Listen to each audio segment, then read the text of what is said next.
Hello, welcome. You found your way to the Deep Shot Monday night live stream. We intend to answer, I don't know, any burning fantasy questions that you may have. Who's got burning fantasy questions entering week 14? I don't know, you might. We're also going to talk through the events of week 13, the week that never ends. It's been kind of disorienting. It's like a 5 day week full of games. I'm Andy. He's Dalton. You know us. I'm frazzled because I just set up this office today at the new compound here. I know my lighting is terrible. I've got things to fix. I barely got the backdrop up in time. I suffered a catastrophic loss of bobbleheads in the move. I'm dealing with some stuff right now. Dalton, how are you? Doing well. Yeah. How was your Thanksgiving, Andy? We didn't even get to talk about that before we went live. Yeah. How was your holidays? It was good. Very, very traditional Thanksgiving. We do it at my sister-in-law's. Traditionally, we will like prepare food at our place, and then my sister-in-law and brother-in-law they host it, and so like we get all the mess and they get all the glory. But whatever, it's happy. It's a happy time. It's a lovely time. It was good. It was really good. We've got we got all these kids now that are kind of sort of grown and like off of college, so we don't get to see them as often, and it's nice to get everybody back. So it was good. It's a very traditional Midwestern Christmas Thanksgiving, I think. How about you? You're a coastal elite. Do you have any like weird, I don't know, weird California side dishes, or is it more normal Thanksgiving? Yeah, pretty traditional. And my trip to the in-laws is about a block away, so not a lot of travel, which was fine. There was good football to watch, and actually represented the deep shot in a Thanksgiving draft through RotoWire. For the games that are just on Thanksgiving and the Black Friday, and Dave Kluge took it down, so I was upset about that. I was he's a homer, and he took Caleb Williams in like the third round, and I thought that was a horrible pick, because then I just waited a Jordan Love on the very last pick of the draft, because you know how these go, 8 people, 8 quarterbacks. Yeah. But Kluge got the last laugh. He went Rashi Rice with the number one overall pick over Gibbs, which was a brilliant pick in hindsight. So that was fun watching that. My DFS lineup did not do well the Thursday. Made up for it over the weekend. Had a good sweat there thanks to AD Mitchell. But I missed talking to you. It's been a couple weeks. I missed last week because of the Niner game I was at, and you were under the weather, it sounds like. So that's no fun. But back to be back in the saddle with you. How was the Niner game? Niner The game was last time fun. I went to a Niner game, I think the last time I went to a Niner game, CJ Beathard was quarterbacking. It's freaking awesome. Yeah, low scoring. It wasn't, the most exciting game, 20-9. But found a new place for lunch beforehand, and we changed parking lots, and it was easy in and out. So no complaints here. But good. They won, so that was good. But Bryce Young looked so small in person; it was wild.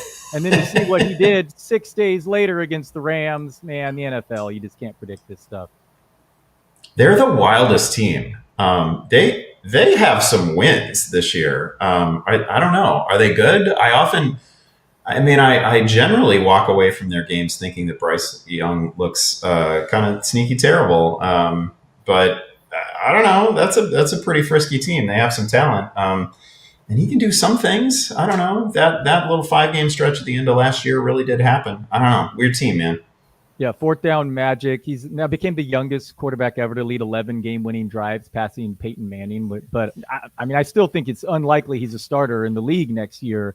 But wild what he's been able to do, 2 of the last 3 weeks. But the Bears were bearing the lead here, number one seed in the NFC, Chicago Bears, getting it done with decent defense and a running game that's out of control. The answer is start both Bears backs in fantasy. Congratulations, Andy. It looks like down the road this Niner game on week 17 Sunday night. I don't think they're going to Right? be flexing that one. That have some minor implications. That was just a crazy day for me. Like I had an Iowa win and a Bears win in the same day. And I don't know, maybe there's been like a bowl game where that's happened at some point. I don't recall. I mean, it was crazy. It was just a lovely, lovely day. And I realize I've been kind of tongue in cheek and pretty jokey about the Bears, and it's all felt very fragile. And clearly, some of these wins have been incredibly fortunate, and even in many of their wins, they appear to lose the game before they win it. But Friday was different. And not just because of the opponent. Obviously, you beat the defending Super Bowl champs. That feels like it means something, even if they're, going through their own situation. But they beat them essentially because the Bears' offensive line just ground Philadelphia's defensive front to dust, right? Which is, I mean, I would have just never said such a thing last year. I would have never imagined such a thing. But the Bears' run blocking was just impeccable. I don't even feel like I learned anything about Swift and Monangai except that they have a great and willing group of run blockers ahead of them. Like the lanes were obvious; they didn't miss them. But man, the Bears just blew Philadelphia off the line, and I wasn't ready for it. It actually felt, I don't know, maybe, like this is where I'm starting to build up a level of confidence that I probably shouldn't have. But honestly, it felt like if those two teams played 10 times, the Bears win 7, 8 of them. I mean, it was just not competitive in the trenches. And usually when that happens, you have a very clear superior team. It's just weird. I love the Eagles skill players. I'm still in on AJ Brown. I don't know. I'd take Saquon Barkley off somebody's hands, but that was an incredible result. And it was actually like the game did not feel as close as it ended up. I'm thankful for the Arizona Cardinals knocking me out as Circus Survivor earlier this season because I was saving the Eagles for this Thanksgiving slate. Everyone has to use either one of the 3 Thanksgiving games or Black Friday. That's its own week in Circa, and all 4 favorites lost. Your Bears would have made me much more depressed over the holidays. So I'm glad I got that over with. Circa is down to around 40 left. It started in 19,000, for the 19 mil. Because that's unheard of. All 4 favorites lost over that 1 week holiday. So that is crazy. Congrats to your Bears. We thought they're kind of fraudulent. Turnovers are not going to keep up with this, but going into Philly and just dominating like that. And the Eagles, I would have felt confident in Survivor too, because I like teams coming off a lot. They just blown a 21-0 lead to the Cowboys. Like the Eagles, like they were bringing their readiness here, and just like you said, just ran it down their throats. Maybe the Bears aren't quite a fraud. Yeah, I wasn't ready for any of that, and now I don't actually know what to expect from these Green Bay games coming up. I mean, now I feel like they split them. I don't know. I'm not ruling anything out here. Like they might be legitimately a little bit good in a season where there's just no dominant team. Like, I don't know. I can't look at the field right now and say that I see a clear single favorite to win the Super Bowl. I'm certainly not saying that the Bears are it, but the idea that the Bears can't possibly knock off the Packers when I've already seen some lesser teams beat the Packers. I mean, it's in play. The Bears stomped the Cowboys earlier in the year, and they have a tie with the Packers. I don't know. I'm feeling pretty good right now. I don't know if this number 1 seed thing is going to hold. I don't even know if it would matter for the Bears, but I like the identity of the team. Again, I love that they blew up Philadelphia's defensive front. That was crazy. I wasn't ready for it. I'm still not over it. Shout out CJ Beathard. Yeah, hell yeah. I can't remember a season with the less clear number 1 team. At all. I really can't. There's just no cream rising to the top, and it changes. And I mean, I guess the Rams, but I mean, it would be tough to pick. So the Bears are absolutely in it. And we got to talk at some point about. We're going to look back decades from now if we're still alive, as Shanahan would say. And it's just this seeding is ridiculous. I mean, I get the rivalries and the location thing, but the vision for the playoffs, man, that's going to look like umpire. When robot umps are going to look so archaic in baseball, that seeding is going to look that way in the NFL. You can't have a team 6-11 make the playoffs and a team that's 11-6 not. I mean, it's just not right. Crazy. Absolutely crazy. What are your thoughts on the Monday night game? I feel like we didn't even, 2 weeks ago, we didn't even hit the Monday night game until there were 5 minutes left in the chat. So I want to make sure we get it. We got Jackson Dart. We got Drake Maye. Patriots are a touchdown favorite last time I saw. I don't know. How are we feeling? What do we need?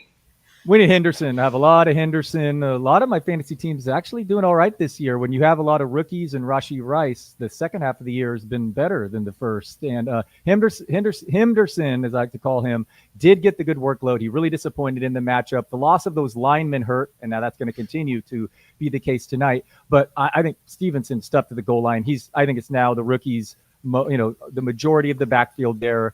And a great matchup. The Giants might have the worst run defense in the league, even worse than the Bengals. So I'm hoping he does well. And then the key to this game is how much is Jackson Dart going to run returning from the concussion? Yeah. I saw reports right now before we started going to air that there's going to be no designed carries, and that's where he was driving the majority of his fantasy value. Obviously, we want Jackson Dart to stay healthy and avoid those massive hits, but can he find the common ground there? It would be an insane thing to actually leak to the press that there aren't going to be design carries for Jackson Dart, because that should be a major element of preparation coming into the game. So I don't know. I'd be a little bit surprised by it. I mean, at some level, you got to let the guy be the player that he is, and it's been part of the success story for the Giants. I mean, the thing that Jackson Dart needs to do is protect himself when he runs. Like, I don't know, Lamar Jackson, when he runs, doesn't really expose himself. He's a freak of a runner, but he doesn't really expose himself to collisions at the level that Jackson Dart does. Like, you can't be the guy who wants to like duck his head and blow somebody up at the end of a run. But it's also part of who he is. I would hate to see it go away. Obviously, for fantasy purposes, we would hate to see it go away. But it's good to get him back. He's got it'd be a big open question entering the night as to exactly how much he runs, because if it's not there, he's probably got the worst receiving core in the league, and he's a completely uninteresting quarterback if he's not running. Oh yeah, absolutely. And this New England team has been they did lose one D tackler that has affected their ability to stop the run last week, but this year, for the majority of the year, they've been just a pass funnel, really tough to run against. So it'll be a lot on Dart tonight. But what about you? Do you have any fantasy ramifications or matchups on the line? I have Dart, but it's not critical that I get anything out of him. I have Henderson in a couple places, not really critical that I get anything out of him. So I think it's a relaxed game watch for me. I think in the leagues in which I could conceivably win, I would just need I know there's one where I would need an all-time night from Drake Maye. Probably not going to happen. So the things that I would need are so the probability is so vanishingly small that it's not even worth cheering for. So I think I have a relaxed night in the watch along on the Discord. Yeah, the loss of Will Campbell will be key to see how much that. I mean, we saw how much Joe Alt affected the Chargers' offense. So that'll be a real interesting thing to note here tonight. I'm gonna hit some questions and comments in a second, but you mentioned Alt, and you mentioned the Chargers. Chris and I did the film review podcast this morning with Harris, and one of the games that I had flagged was the Raiders-Chargers game, not because it was so great and scintillating. It wasn't gonna be. It's a classic matchup, though. I don't know. When you Trey Lance appearance. You get a Trey Lance appearance. Trey Lance appearance, yeah, and not because the Chargers were up by many scores and it was Trey Lance time. I thought, the Chargers were a huge story coming out of their bye because they were so dreadful against Jacksonville. And then I thought that first drive looked great. I thought it was everything we wanted to see. And then Herbert breaks his hand. Couldn't tell how serious it was when it happened, but they come out for the second drive and friggin' Trey Lance is at quarterback. So, and from that moment on, Herbert, wearing a huge oven mitt, is in shotgun for the rest of the game. So clearly compromised. They get in 4th and inches and they're still in shotgun. They don't even have apparently they don't have a tight end tush push thing in the playbook. They can't even do that.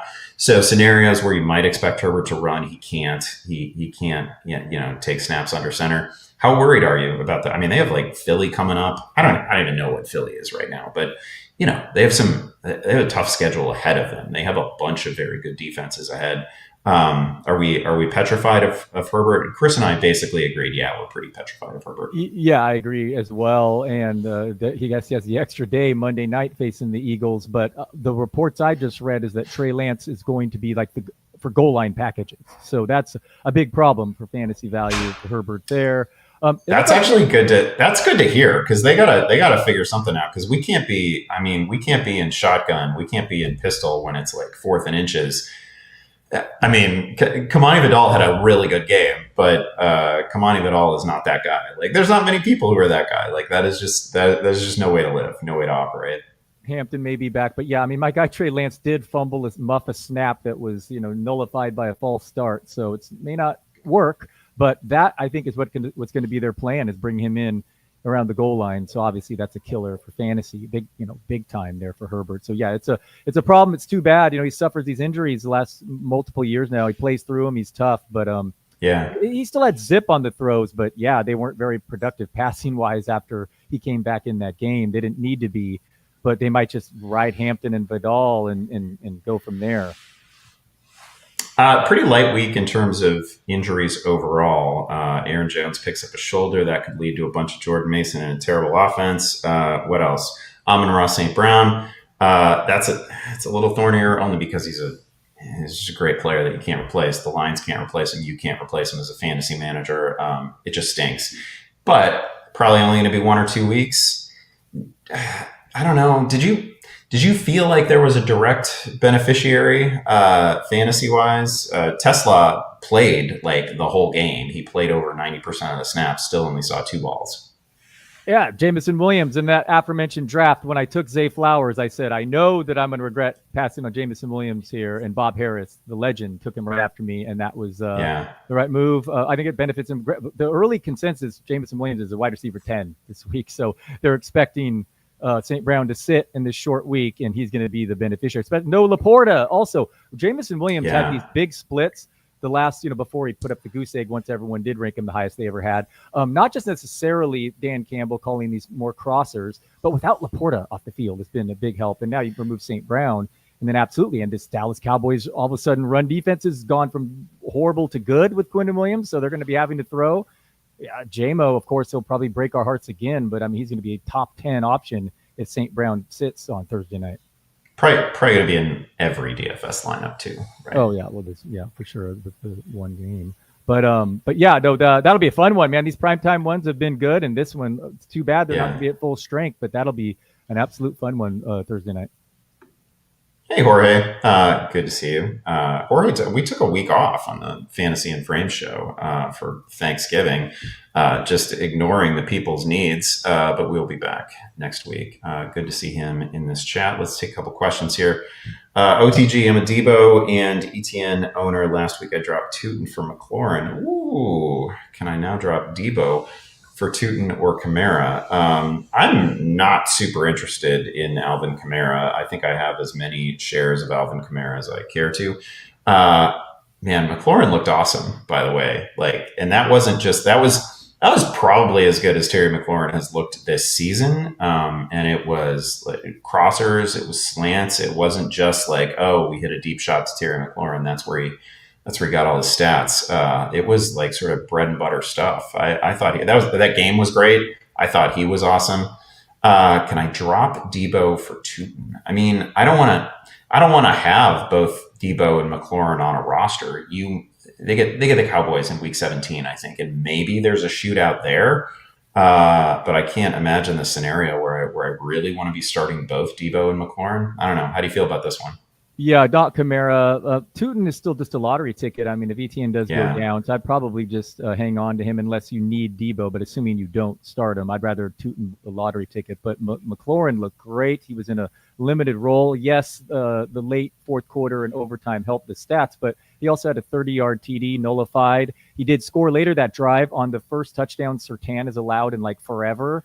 Very impressive. The game script helped there, but Washington theoretically should be in a few of those with their struggling defense. They've allowed the highest completion percentage since the winless Lions, and they entered this week with averaging 8.9 YPA. The next worst defense 7.9.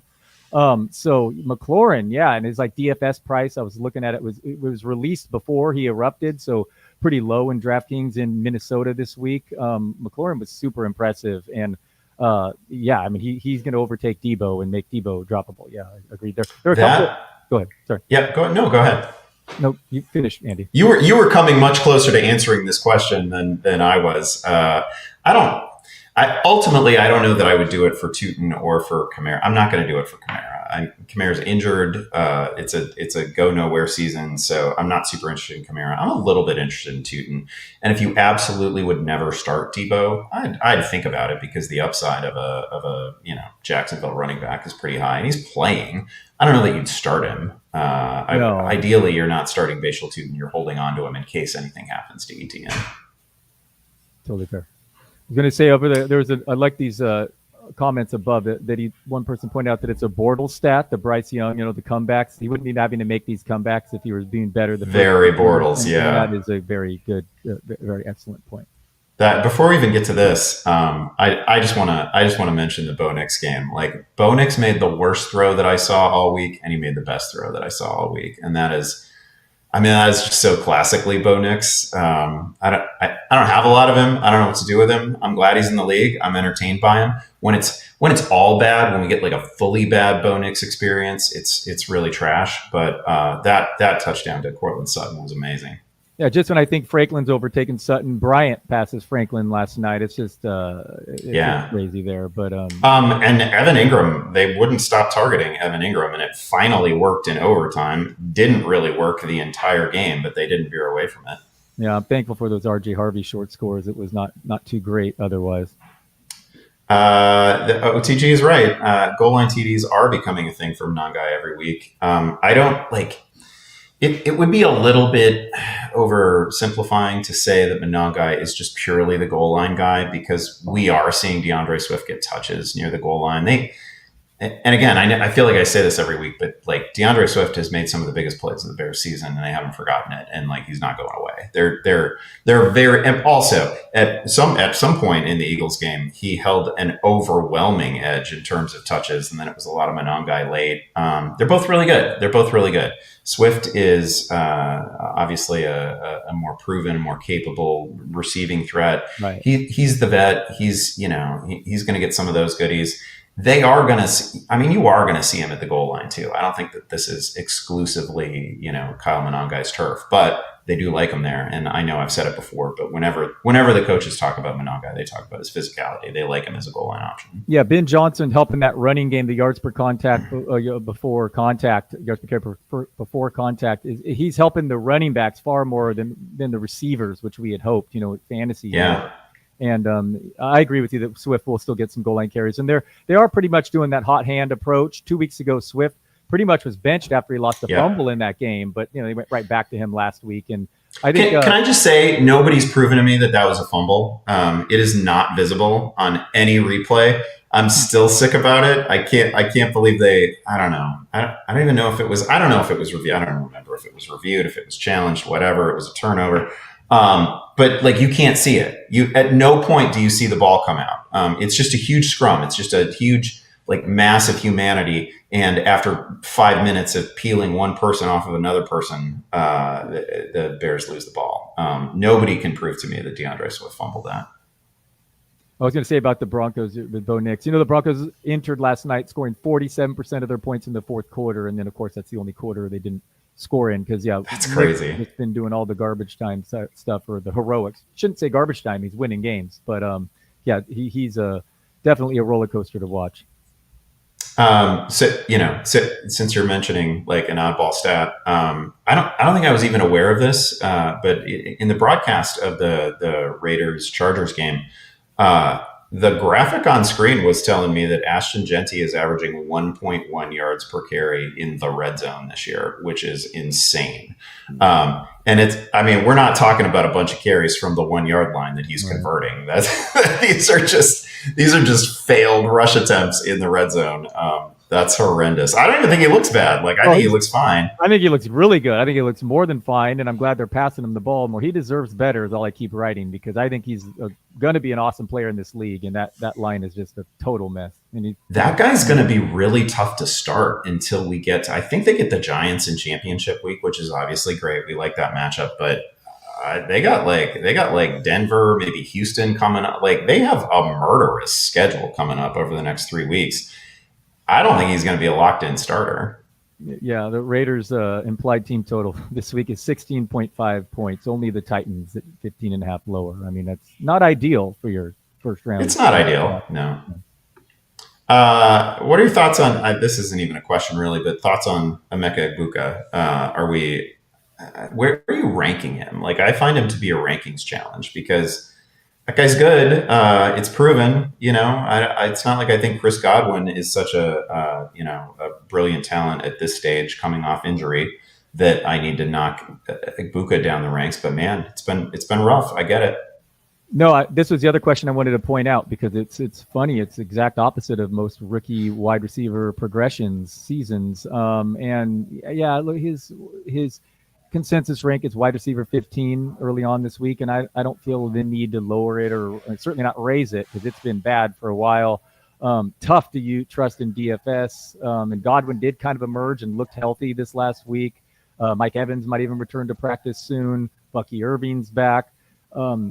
Yeah, I mean, he's seemingly been ranked too high the last month, and he probably will continue to do so unless things change because it's been an odd rookie season for sure. And there was a lot of criticism about his separation skills, and he couldn't beat man, and he was beating all these defenses. And I don't know if he's battling an injury because he did play through that one, but it's an odd rookie year for sure for a wide receiver. Very bizarre. Yeah, this is not the order that things are supposed to go. You're supposed to binge at the end of the year. You're not supposed to binge at the start of the year and then disappear. It's weird. There's a team out there with Egbuka and a Dunze, and they thought they were through one because he's done a similar pattern. I'm going to write about him this week because the Dunze is it doesn't look great either moving forward. Yeah, he's had some, it's not, I feel like Bears fans have had some complaints too, because it's not like he's catching everything that hits both of his hands. It hasn't been perfect. Last year, far from perfect. And they got a bunch of good options. I don't know. Right now, that passing game is clearly not going to support three guys in a normal week. Burden looks awesome. About once every month and a half, we get a DJ Moore game. Loveland looks awesome, but the numbers really aren't there. I mean, they have good problems in real life, but again, all they really want to do, all Ben Johnson wants to do in his heart is run the ball 40 times, it seems. So since they're by far the most run-heavy team in the league. Burden is emerging, and I got to say, eye test-wise, I don't think the Bears necessarily made a mistake taking Loveland over Tyler Warren. He looks like a beast if he got more opportunities. So, yeah, Odunze will have big games here and there, but I mean, he just projected low, maybe a wide receiver 3 moving forward, and he was ranked, as a top 12 guy over the first 6 weeks of the year. Here is an insanely optimistic Patriots fan. Good old Benson. Should the Pats play in their Super Bowl parade for the Tuesday or the Wednesday after the game? Benson must be terrified that the Pats are going to get the Bears again. I know that's the game America wants. I don't care. I don't care who represents the AFC. It's all a tune-up for the Super Bowl for me at this point.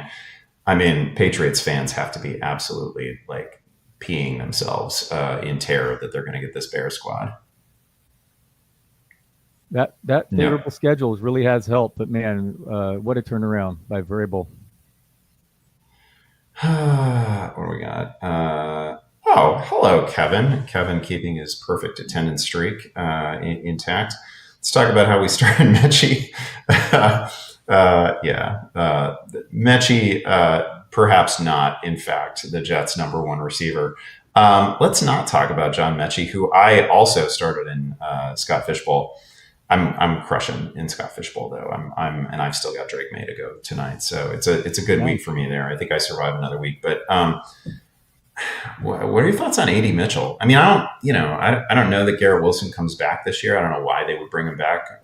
It seems an unnecessary risk when he's got a knee issue.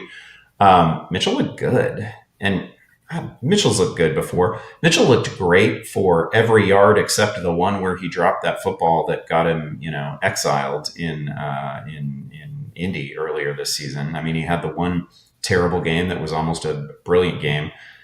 And now he's done. But he was a super buzzy player in the preseason. He was like a star of summer, basically, one of the training camp stars. I thought he looked awesome this past week. There was not just the bomb, but everything else to him looked great. He saw 12 targets. I think he's the pretty clear, if you don't have an urgent need to start one of the running backs on the waiver wire this week, I think he's probably the best name out there. I'm in on Mitchell. I said to start him in my DFS column last week. I was too big of a Oh, coward though to include him in my start sit column there. But like I said, he carried my DFS lineup. It was finished in the morning game, so I had a nice sweat rooting against players in the afternoon. No one really used him. No one used him in my winner take all, so that was it's the big advantage. He was the only receiver to get 100 yards this week. Or sorry, before all the Thanksgiving games, it was hilarious. All the best fantasy players played in the first four games yeah, of the week. It was such a tricky that lineup that won this wasn't a big one, but this winner take all scored 130 DraftKings points. I mean, that is very, very low. It was just a wild week, and AD Mitchell was the guy. And I will go back to him again this week. The air yards have just been there. I know some are prayer yards and he has drops and all that, but the target share, yeah, he's getting treated like an alpha there. And sometimes those passes actually are caught.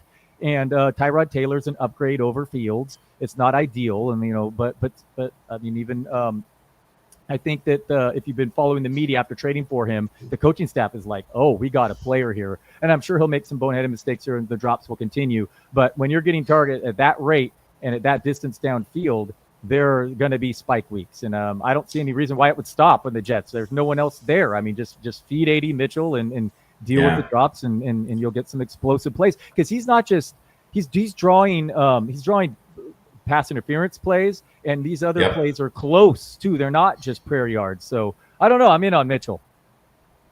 Yeah, it's a great week for him. Again, I don't know. I was writing a bunch of preseason content, and I can't remember too many players who were any buzzier throughout camp, like start to finish in camp, than AD Mitchell. They loved him in Indy until they didn't. So I think that was a great ad. Man, that's a haul in that trade. I mean, I don't know what they're going to do with the picks, and I And then still Gardner admire immediately the hurt. Gardner goes down. yeah, yeah, yeah. I still admire what they did. Like, hey, we have a glaring need. Let's fix it. We have a shot this year. I get it. Sure, sure. But two really choice picks plus AD Mitchell, who looks awesome immediately. That was a pretty sweet trade. Speaking of the Hopefully draft, it's good for both sides. What's that? my wife always reminds me that the Rams have the Falcons pick. Ugh, Yeah. the Rams they might have a top 7 pick and win the Super Bowl. That's not great for the NFC West. Yeah, this is a good note from Benson. Actually, Gino did give away a Genty TV. Benson's favorite I player, mean, fell down. I don't know. Didn't he get stepped on? Did he get stepped on? Maybe I'm giving Gino too much credit here. Obviously, Gino's not great. Gino's not having a fine year. Miraculous catch by Brock Bowers to get him the second touchdown. Crazy game, wild game. But yeah, you are right. Gino did fall down on a handoff that was definitely going to I Genty. think he's taken 25 sacks over the last 4 games. You might want to target Bowers more than 4. People were hoping that Raiders offense would, bounce back after Chip Kelly, not just because of the change, Yeah. but the guy apparently didn't even know the playbook, all those reports. It's like anyone will be an upgrade, but apparently not kind of like the Vikings. It can, in fact, get worse. Oh yeah, it can definitely get worse. I made a lot of mistakes this week, DFS wise, lineup wise. One mistake I did not make is I paid up for Seattle's defense. Like Nice. that was Nice. so clearly going to happen. Well done. I mean I had them in a bunch of places, but that was just so obviously going to happen. I mean, I apologize to Max Brosmer for getting his name wrong. I thought it was Brosmer. Me too.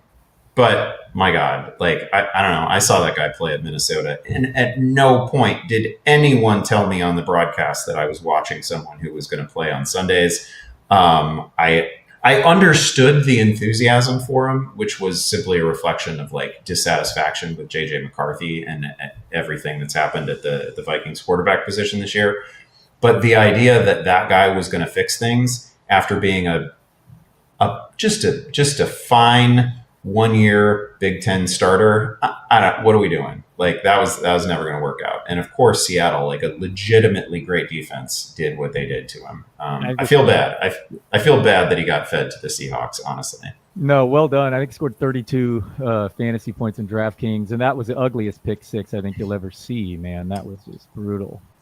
I'm starting Shuck here, by the way, and I have this same situation as Morgan. This is Morgan.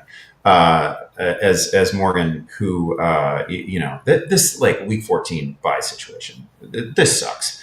like having to replace meaningful play. Like, I don't know, McCaffrey gone in a must-win week is painful. Drake May gone for me in a must-win week is pretty painful.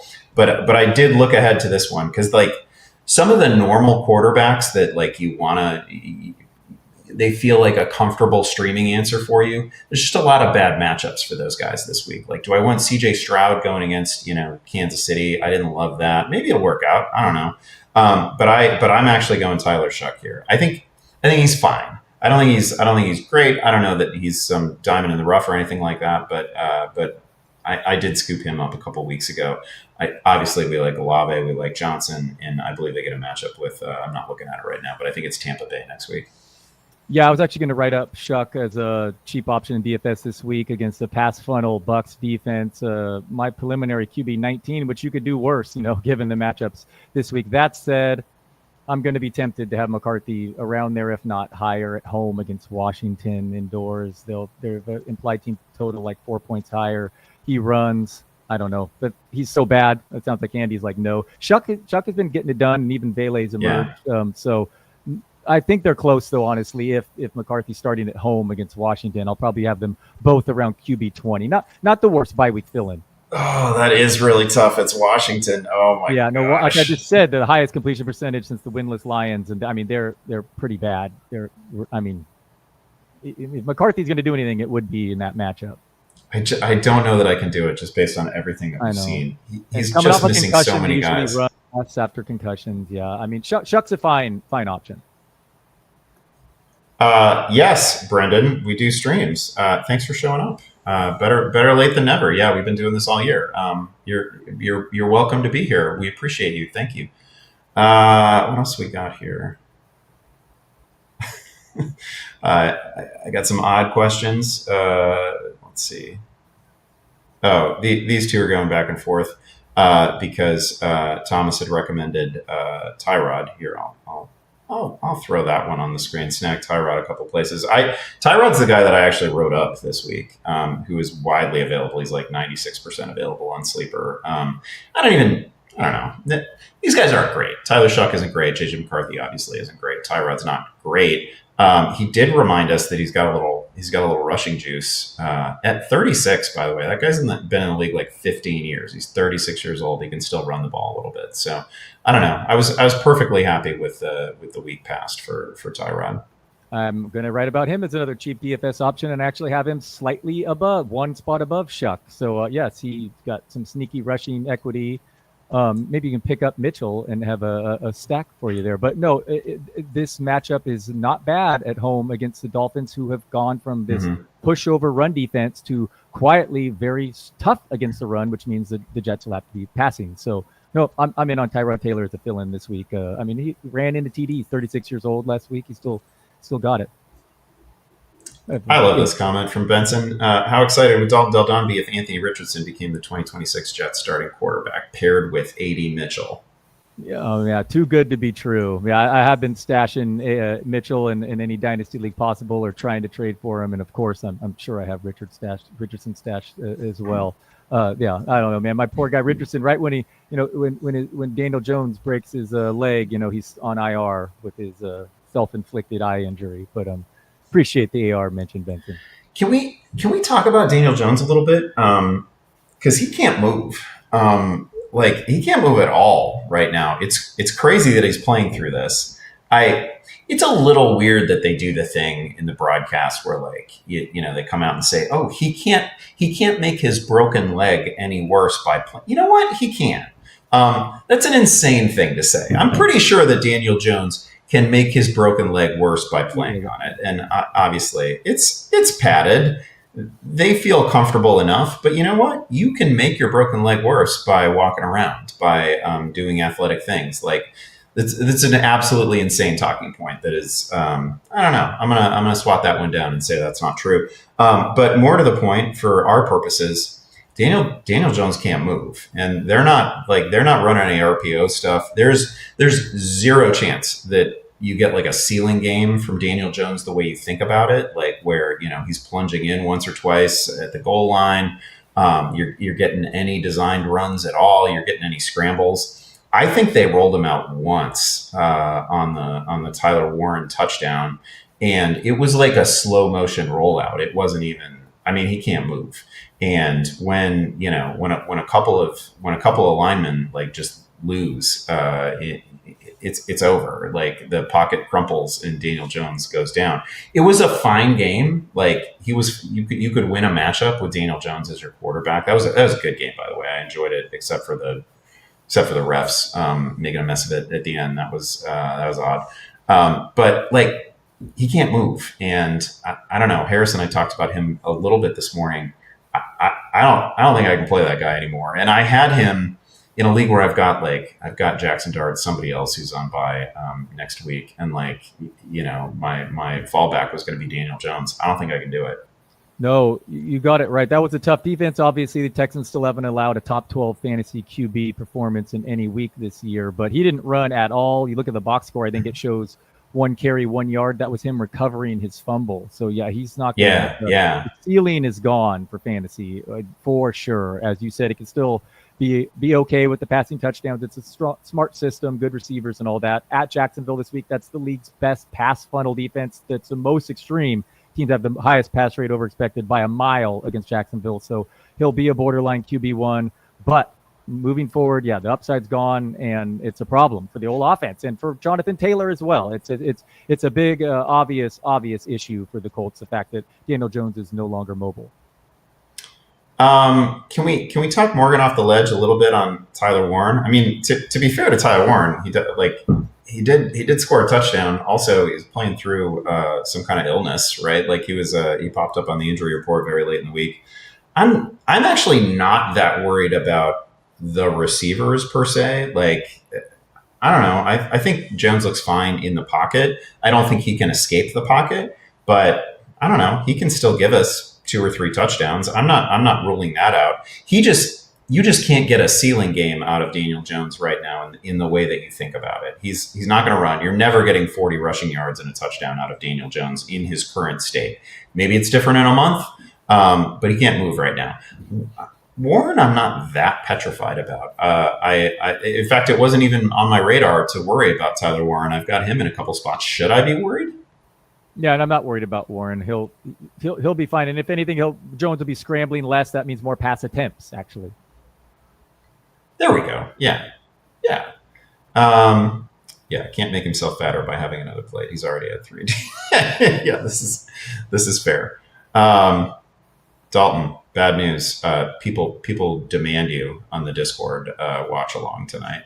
You must have been really entertaining. Oh, that's right. I did. Yeah, that's right. It was fun. That was fun. I had fun doing that, and I'll drop in tonight, no doubt. My son no longer plays baseball, so I can chime in for sure. Because your son has given it up, or because the season is simply over? No, season's over. Season was over. Yeah. How did it end? With the loss in the first playoff game. Yeah, it was a learning year for that team. It was the first year of developmental year. Sure, was always not the most exciting. A lot of walks, a lot of strikeouts, errors. I like times. I like the kid. I mean, the coach pitch was actually coach pitch. Yeah, a lot better, a lot more watchable. Yeah. This, in fact, will not be the case, Benson. People are coming to the Discord for Jackson Dart and Jackson Dart only. Drake May's fine. He's fine. Is he Caleb? No, he's not Caleb. Man, I can't wait for this Super Bowl. I just need neither of these guys to get injured. I need Bears Pats ahead of me. This is a fun question. Deep tight ends you like for the stretch. Not going to run Gadsden out there if it's the Trey Lance experience. Well, I don't think it's going to be the Trey Lance experience starting. Like you'll still get Justin Herbert throwing to Gadsden. I'm not worried about that. I think when Dalton mentioned Trey Lance earlier, it's the idea that they can, if they find themselves in 4th and a foot, they don't have to go shotgun with Justin Herbert and his broken hand. They can actually run Trey Lance out there and give themselves a rushing option from the quarterback spot under center. So I don't really think Gadsden's going to be a huge problem. The tight ends that I like the most, I mean, we saw Darren Waller return. He was kind of frisky, and they certainly like him when they get in goal to go situations. Brenton Strange looks awesome to me. I I actually think that Brenton Strange is a bigger player to get back for Jacksonville than Brian Thomas. Strange has looked great. Like these last couple of weeks, he had a touchdown last week and he had 90 yards the week before. Early in the season, I thought he looked awesome. And he's not just, at least in my view, I don't think Brenton Strange is one of these like catch and fall tight ends. That guy makes some degree of difficulty catches, and I think he's got a little. He's got a little after the catch in his game too. Yeah, Strange would have been my top choice for sure if he's still out there. I assume Dalton Kincaid has been stashed on IR, but if he returns, he gets the Bengals this week. And if he doesn't return, Yeah. Dawson Knox wouldn't be the worst. Maybe that's just my DFS brain, but the Bengals are so bad against tight ends. Let's talk a little Strange. Brian Thomas Jr., the weirdest player, the most disappointing fantasy player this year. I mean, he's taken a back seat to Myers and Strange even when he returns. Yeah. I mean, this guy looked so good at football last year, and he looked so bad this year. You look at the passer rating when Lawrence targeted him. Thought it'd be an upgrade with Cohen and the screens. Instead, it's been a disaster, and that's with Travis Hunter being a complete non-factor. I mean, I can't figure out what happened to Thomas, injuries, what, but I mean, just bizarre. A guy was taken in the back and into the late first, early second, and just a disaster. Yeah, it's an all-time bust season, right? And you're right. He was a turn pick. He was like late first round, early second round. We took this guy way ahead of Jackson Smith and Jigba. We took this guy way ahead of Jonathan Taylor. It's insane looking back, right? Because it's been a legitimately terrible year. It hasn't been accidental. It doesn't feel fluky. It's a combination of drops and never, ever being in the spot where Trevor Lawrence expects you. And we'll cut you a lot of slack if it's Trevor Lawrence doing the throwing. But at some point, I mean, man, this has just been an awful year for Brian Thomas. And we've seen the skill. Like last year really happened. I don't think he's a pure product of Mac Jones. Last year really happened. And I don't know, Trevor Lawrence is playing pretty well right now. He's not perfect, but it's, maybe it's the best version we're going to get of Trevor Lawrence for a while. I don't know. I haven't seen many seasons like this from a young player who should have been ascending, who isn't. I mean, he's had an injury, picked up an injury late in the year, and they when he was playing so terribly early in the year, they assigned him an injury. But man, it doesn't feel like it's about that, and I can't come up with a comp for this where somebody just absolutely blew up as a rookie and just disappeared in their second year. I mean, there have been plenty of one-hit wonders, but not that many guys who just look like absolute superstars in their first season, and then it all goes away. Totally bizarre. Yeah, no, I was happy to take him where he was going. To be clear, I thought the Cohen experience would be an upgrade, but just a total disaster.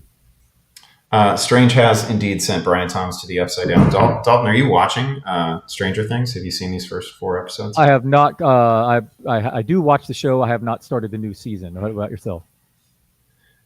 We've watched them, and we did a little I don't know. My daughter found some list of the 4 earlier episodes that you're supposed to see before watching these 4. So I was ready. I'm enjoying it. I enjoy the town of Hawkins. I enjoy that world. It was nice. I was I don't watch anything but football during the NFL season. I always marvel at the fact that you're able to come up with a list of your 20 favorite shows, which I think implies that you're watching way more than 20 shows. And I might watch one. I might watch part of a second, and I'll have a notion of what's going on in the room when my wife is watching something, but I don't know. I don't know how you get to 10, let alone whatever you're watching. Yeah, a lot of it's background while I'm doing stuff on the computer, but multitasking. But yes, I will get caught up on Stranger Things. It is one on my list for sure. I know that's will be a good one to binge. Let's see what we got here. I can't bench Jacobs, Hall, or ETN for Monangai going forward, right? You can't bench Jacobs or Hall. I don't know. There might be a matchup ahead. I'm not staring at Jacksonville's schedule. There might be a matchup ahead where you can bench ETN. I mean, Monagai's good. The Bears are going to be able to run on most teams. I I don't know. I'm not ruling this out because we just saw like 2 weeks ago Jacksonville wanted to feed Bashal Tutin over Travis Etienne, right? Like that's still out there as a possibility. Etienne feels a little committee-ish to me, which is where Monangai is, except he's just scoring all the time. So I don't know. That's the one guy where I'd kind of be on the lookout for opportunities to still start Monangai. Now the Bears have like Packers aren't a great matchup. The Browns aren't a great matchup. Then they get the Packers again. Then they get the Niners. Who knows what the Niners are? So like, there's not a great spot for Monangai the rest of the season. I will say that. So you're probably not doing it, but somebody needs to roster him. It's not a wild notion. Just for reference, consensus ranks this week early. Kyle Monangai RB22, ETN RB17. So I mean, yeah, you just find the right matchups, and that could flip very easily. Yeah. Here's one need to buy, fill in next week. How would you rank 80 Mitchell? Tesla. Mitchell. Yeah. I mean, I see one clear right answer here, and it's 80 Mitchell. Tesla is like the greatest touchdown to target ratio in the history of the NFL, but he can't even. Is it 6 catches and 3 touchdowns? Even when he ran all the routes after St. Brown left, but he wasn't getting any targets. But he, I mean, he could maybe blow up against the Cowboys. Watch him do that now, but it's Mitchell for me on a weekly basis. I do like what Bailey's doing, and I wonder if that's going to cut into Olave down the stretch. Yeah, I think Mitchell is the answer here. It looked great this last week, and again, it's not the first time we've seen him like really stand out in regular season play, and he was again nobody had more noise attached to them than AD Mitchell in the preseason. It just didn't happen immediately. I'm pretty sure he leads the league in air yards by a mile over the last 3 weeks, for whatever that's worth. I mean, he's really getting opportunities. Myers catching on in Jacksonville shows the kind of wide receiver that makes Trevor look good. Yeah. I mean, the thing about Jacoby Myers is he doesn't drop balls. Like he never drops a pass. That guy's a pro. That guy's, separation skills he's not a superstar or anything like that. But as somebody who you could slot in mid-season and he could figure it out within 3 or 4 weeks and like legitimately get it down. I don't know. Like, that guy's exactly what they needed, in part because everybody was dropping passes. It wasn't just Brian Thomas, right? Like De'Ami Brown had one of the highest drop rates in the league. Parker Washington, who everybody loves, had one of the highest drop rates in the league, and Thomas did as well. Thomas's were just more glaring and like directly cost them games. But everybody was dropping passes, and Jacoby Myers just simply doesn't do it. Like just a really good pro who is always going to be where he is expected to be. And I think that's essential for somebody like Trevor Lawrence. Sticking with Jacksonville for a minute, man, they were missing multiple defenders this week, had played far worse defense on the road.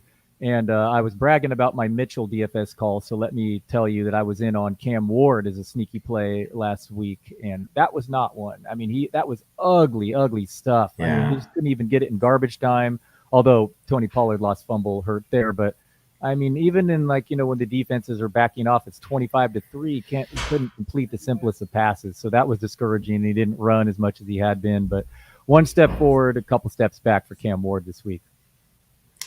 Yeah. Cam Ward's had some moments though. Like I'm a little bit of a believer. It's been a terrible season, and he's doing the rookie quarterback thing that, I don't know, maybe they don't all do it, but a lot of them do it, where he just thinks he has more time than he does in the pocket, right? And he's taken some sacks that have been absolutely disgusting. But whatever. I went through that with Caleb last year, and Caleb got over it. So like it's a thing that can be corrected. That guy's also put passes on people's hands that have not been caught. I mean, they need a lot more. I don't know. I feel like Cam Ward is a long-term answer for them, which is not to say that I think he's, whatever. I don't think he's Drake May. I don't think he's Jaden Daniels. He's pretty good, though. Mike Vrabel reception to TD ratio is pretty high. Good call there. And Tristan Wirfs. This is a great call, yeah. Tristan Wirfs this last weekend caught his touchdown on his first ever catch, so he's there as well. Iowa's very own Tristan Wirfs. That was great to see. It was a little bit annoying if you needed any action at all from any of the fantasy relevant skill players. Bucky had just scored too. Bucky scored and they nullified it, and then Wirfs. Yeah. Big man. Bucky got his touchdown. Yeah, and big man TDs are always welcome. Bucky Bucky, looked good and immediately took over, and I'm going to be ranking him. I did rest of season ranks like my RB8, and this week my RB7. Yeah, it's wheels up for him. yeah, that Bucky looked really good, and that was a reminder where this happens all the time, where we start reading, oh man, they're going to ease the player back in. It's going to be a limited snap count, all that. When the guy who's returning is just orders of magnitude better than the other guys. Like this often happens, right? Like they get plenty of work, and obviously Bucky Irving came back to a pretty healthy workload for somebody who hasn't seen the field in a couple months. So that was really good to see. Pretty productive. What else? What have we not hit that we should hit? AJ Brown. How are we feeling about AJ Brown? Is he fixed? I think I read that he's been the wide receiver 2 in fantasy since he went on that Twitch and told the kid, drop me in fantasy, or don't. Yeah, he said something to the effect of drop me in fantasy. He's been the wide receiver 2. Yeah. Just separated himself from. There was a while there, Devonta Smith was getting ranked even a little ahead of him in the consensus, but no, Brown looks like a top 10 guy down the stretch. I don't know what to make of the Eagles' offense. It's a disaster. I mean, it's weird, but Barkley can't get it going, and it looks like AJ Brown's pretty much the only thing that does work there. So, yeah, great to see. I can't say I saw it coming, but a weird year in Philly. Bears defensive players were certainly implying that they pretty much always knew what was coming. I don't think they were doing a lot of guessing out there. I don't think they were mystified by what they were seeing from Philadelphia. And Philly fans know all about it. There have been some really strong tendencies that they don't often veer away from. And Hurts was pretty terrible when he was blitzed too. Like it was. I don't know. Bears had a lot of answers for Philadelphia. We'll see if they have a comparable number of answers for the Packers. I hope they do. But man, they had every possible answer for Philly. Kevin Petula has not gone well at all. Worst division: NFC South or AFC North? Oh man, that's a tough one. AFC North, I will say. No, I don't know. What do you think? Do you have an opinion on that one? I think it's. I feel like it's the NFC South. Yeah, it could be. They're both bad. I don't. Yeah, probably the NFC South. Yeah, let's look. That's pretty bad. Yeah, the Panthers might win that division. Yes, it's got to be. Yeah, I mean the bank. Yeah, it's. I mean the Panthers really might win that division, and the Panthers will have earned it if they do. Like, I don't know if this were college football. The Panthers have some great wins. Yeah, it's got to be the South, though. The Panthers are a tough one to figure out. Minus 50 point differential with a 7-6 record. That's not normal. But the couple ugly divisions, couple ugly divisions, and it's just annoying the way that the seeding goes in the playoffs with this. It's annoying. Yeah, are you getting nervous about Week 17 about that Bears matchup? I am. I'd written that off as an easy W, and now I'm like, oh, maybe the Bears are for real. So yeah, I am a little bit more nervous. That's there, right? That's in Levi's, right? Yeah, it is, and it's on a Sunday night, and the Niners have a late bye, and then Tennessee, and then I believe their schedule really stiffens. Like that could be not one easy win on for the rest of the year. So. It's not easy when you have the Seahawks and Rams in the same division. I mean, those two teams could very well be the two best teams in the league. I want to go so bad. I should go. I should just. I have tickets. My responsibilities are. The tickets are for here. That's taken care of. If you. Oh my gosh. We'll talk off stream about that. Everybody, thank you for joining us tonight. This was it was a pleasure to get back to it. Thank you, Dalton, for tagging along. Hope everybody joins us tonight. Everybody who's a subscriber to the Deep Shot, to the Yacht Club, join us in the Discord, join us in the watch along. All we really do is we're just going to make fun of Drake Maye. That's all it's going to be. It's just going to be everybody piling on Drake Maye's various mistakes tonight. So thank you for joining us. A true pleasure. We're going to do this again. Same time, same place next week. Thanks, guys. Cheers, all.